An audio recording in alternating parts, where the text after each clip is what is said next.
17-year-old girl full of dreams was shot dead by her ex-boyfriend after posting a shocking message on Facebook. What could drive someone to take her life over a simple post? KeMari Marie Childress, only 17, had her whole life ahead of her. She had a promising future, a job she loved, and a family that adored her. But on February 27, 2024, everything came to a sudden, tragic halt. What began as a simple Facebook message would lead to a confrontation that would end in murder. This isn't just a story of heartbreak. It's one that challenges our understanding of relationships, social media, and how emotions can turn deadly. The real question is, how could something like this happen?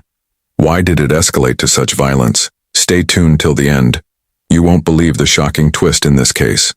The aftermath reveals secrets, motives, and a chilling reality of how things can go terribly wrong when emotions are left unchecked. Let us know where you're watching from in the comments below. KeMari Marie Childress was born on March 5, 2006, in Carbondale, Illinois, before moving to Cape Girardeau, Missouri, where she grew up surrounded by a supportive family. Raised by KeShawn Childress and Jessica Fox Tucker, KeMari's family was the cornerstone of her life. She had a strong bond with her siblings and was always described as the heart of their home. Her parents often spoke of her vibrant personality and how her infectious energy lit up every room she entered, with every member sharing a deep love and respect for one another. KeMari graduated from Central Academy of Cape Girardeau in December 2023. Though she was only 17, she had already begun carving out a future for herself. She was employed as a pharmacy technician at CVS, a position that aligned with her dream of one day becoming a licensed pharmacist. Her commitment to her work was a reflection of her determination and drive to succeed. She loved the opportunity to help others and was excited about the path she was on. Outside of her career goals, KeMari was a young woman who enjoyed life to the fullest. She was passionate about photography, often capturing moments of happiness and beauty with her camera. Whether it was a family gathering or an outing with friends, KeMari was always ready to snap a picture to preserve the memory. She had a large circle of friends who admired her, and she always made time for them, even as she juggled work and her studies. To those who knew her best, KeMari was the kind of person who made every moment count. KeMari's sudden death shattered her family and left the Cape Girardeau community reeling. Her loss was not just felt by her loved ones but by everyone who had crossed paths with her. Her death raised questions not only about the circumstances surrounding her murder, but also about the devastating effects of violence, especially when relationships end violently. The community, which had watched her grow into a young woman with a bright future, now found itself grieving the loss of someone so young. Her family and community came together, finding solace in one another as they began to advocate for change. They focused on spreading awareness about gun violence and the dangers of unresolved conflicts. They wanted KeMari's story to be a call to action, encouraging people to address their differences peacefully and to seek help before things escalated to violence. On February 27, 2024, KeMari Marie Childress arrived at CVS for her morning shift, unaware that her day would be marked by a tragic confrontation. It had been a routine morning, just another workday for the young pharmacy technician who had recently graduated from Central Academy. However, as she made her way across the parking lot, she noticed a red vehicle pulling up near the entrance. The vehicle slowed, and KeMari recognized the driver instantly. It was Tre'Marion Jones, her ex-boyfriend. KeMari, knowing the history of tension between them since their breakup, she had hoped to avoid any further drama, but it seemed that Tre'Marion was determined to make his presence known. Jones, who had been struggling with emotional turmoil since their breakup, got out of the car and approached her. At first, the encounter seemed like a typical confrontation between ex-lovers. KeMari, attempting to de-escalate the situation, told him she wasn't interested in arguing, but as their conversation continued, Tre'Marion's anger became more apparent. The heated words between them escalated rapidly. KeMari, realizing the conversation was spiraling out of control, began to back away, trying to make her way back to her car. She wasn't looking for a fight. She just wanted to get away from the volatile situation. As she turned to walk toward her vehicle, Tre'Marion's frustration reached a breaking point. He pulled out a gun and aimed it at her. The suddenness of the moment caught KeMari off guard. Before she could react, he fired.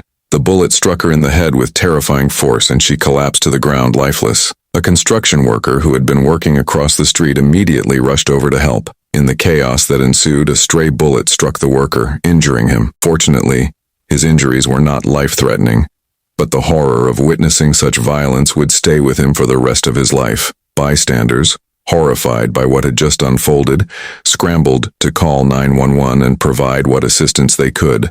Some tried to help the injured construction worker, while others gathered around KeMari, unable to comprehend the gravity of what had just occurred. Emergency services arrived swiftly on the scene. They secured the area and began their investigation into the shooting.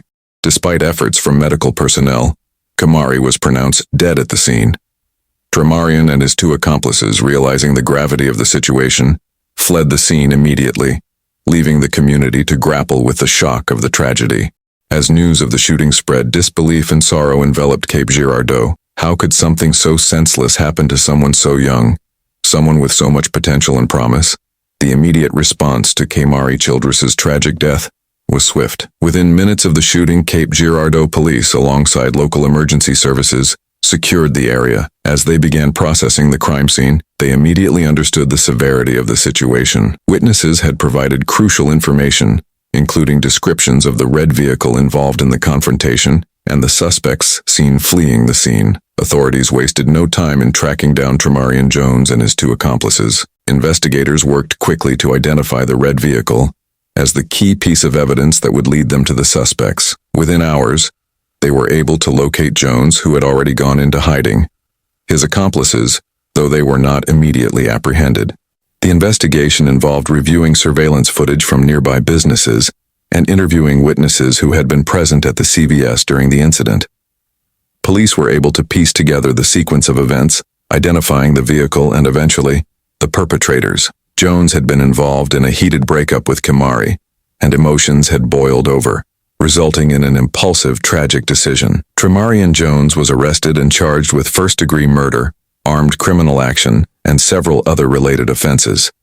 His not guilty plea in court shocked many, as the evidence against him was overwhelming, but the prosecution was determined to hold him accountable for his actions. Unique D. Kane, one of Jones's accomplices, was charged with tampering with physical evidence, as authorities found that Kane had attempted to destroy or conceal evidence that could have linked the suspects to the crime. He was ultimately sentenced to 15 years in prison for his role in obstructing justice. Jamius Smith, the third accomplice, faced charges of hindering prosecution and resisting a lawful stop. The legal proceedings unfolded over several months, with both the prosecution and defense presenting their cases.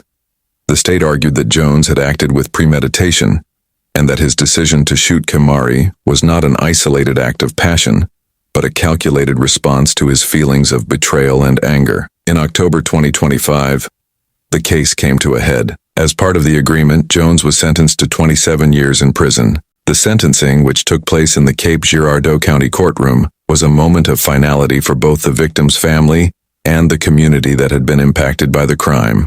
Jones will serve the maximum term allowed under the plea agreement, with no possibility of parole. He will remain incarcerated until 2052, when he will be 48 years old. The legal proceedings surrounding KeMari's murder served as a reminder of the power of the justice system. Despite the convictions, KeMari's family could not escape the painful reality that their daughter, sister, and friend would never return. The case raised questions about how emotional distress and relationship conflicts can escalate into violence. KeMari's death became a rallying cry for those advocating for stronger measures to prevent domestic violence and ensure that young people have the tools and support they need to cope with emotional turmoil in healthy ways. As time passed, those who knew KeMari worked to keep her memory alive. Her family, particularly her mother, Jessica Fox Tucker, and her siblings, they turned their grief into a powerful force, seeking ways to honor KeMari's life while advocating for change in the community. Together they shared their sorrow,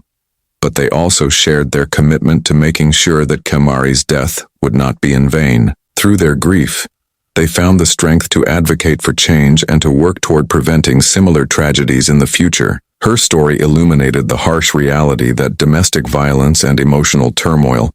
In the case of KeMari, the conflict was not a random encounter. It was the tragic culmination of a volatile relationship that had already seen signs of instability. The incident sparked debates in the community and beyond about gun control, domestic violence prevention, and the role of social media in amplifying conflict. the Cape Girardeau community became more vocal in advocating for changes in both local and national policies. KeMari's family emphasized the need for more support systems for young people navigating difficult emotions and relationships. Her story became a rallying cry for those who had lost loved ones to similar violence, and for those who hope to prevent future tragedies. This heartbreaking story serves as a powerful reminder of the consequences that can arise when emotional conflicts are left unresolved. What's your take on handling relationship conflicts constructively? Share your thoughts in the comments below. We want to hear your opinions, and if you found this story impactful, don't forget to like, share, and comment. Make sure to subscribe to True Crime Records to stay updated on more important stories like KeMari's, and hit the notification bell so you won't miss any new content. Thank you for being part of this journey.